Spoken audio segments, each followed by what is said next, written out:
السلام عليكم، كنتمنى تكونوا بخير. اليوم غنحضر معكم الكبده بطريقه كتجي بنينه بزاف.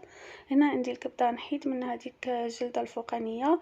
كما كتشوفوا الكبده تغير ليها اللون حيت وضعتها في الثلاجه وضعتها في الفريغو. من الافضل مباشره فاش تجيبوها من عند الجزار طيبوها احسن. وهنا عندي البصل وشويه الفلفله خضراء والبقدونس والثوم، 3 الفصوص ديال الثوم. الفلفله ما تكتروش منها، غير واحد الفلفله صغيره. غادي نوضع المقله على النار ونوضع فيها الزيت. من بعد فاش يبدا الزيت كيسخن غادي نضيف ليه الثوم.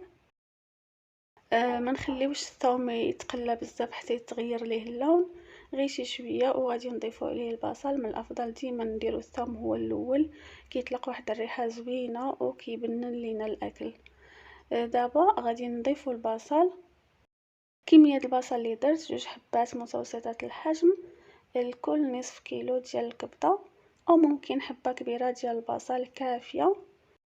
غادي نخليه يتقلى شويه مع الثوم غير يبدا كيدبل، وغادي نضيف الكبده.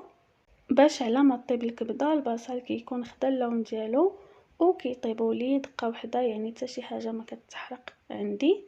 بالنسبه للقيمه الغذائيه ديال الكبد فهو غني بالفيتامينات، غني ب 12 الحديد، فيتامين A فيه بكثرة، الفيتامين E، فيتامين D وحمض الفوليك، وفيتامين C والزنك. كما كتشوفوا ما شاء الله فهو غني جدا. حاولوا تدخلوه في النظام الغذائي ديالكم على الاقل مره في الاسبوع الى مرتين، يعني ما تكتروش. ايضا كما شفتوا ضفت الملح والبابريكا والفلفل الاسود، غير هادو كافيين، كتجي زوينه وبنينه. نسيت ما قلت لكمش بان الكبده رقدتها في الاول في الحامض. ضروري الا ما رقدتوهاش في الحامض تضيفوا عليها الحامض، داكشي علاش ما غاديش نضيف انا الحامض دابا، حيت ديجا رقدتها. وهنا فاش طابت الكبده تقريبا نص طياب غادي نضيف عليها الفلفله والبقدونس، وغادي نخلطهم مع بعض ونخليهم يطيبوا.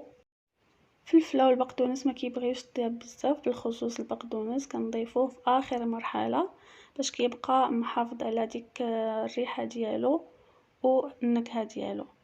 هنا صافي طابت، غادي نطفي عليها النار، وهكا كتكون الاكله ديالنا وجدات. كنتمنى تعجبكم وكنصحكم بشده تجربوها، ماشي على الطعم على صحتكم، حيت مفيده جدا للجسم. على الاقل مره واحده وما تكتروش منها الى مرتين. وكنتمنى يكون الفيديو عجبكم. ما بقى لي غير نقول لكم مع السلامه، اشوفكم في فيديو جديد ان شاء الله.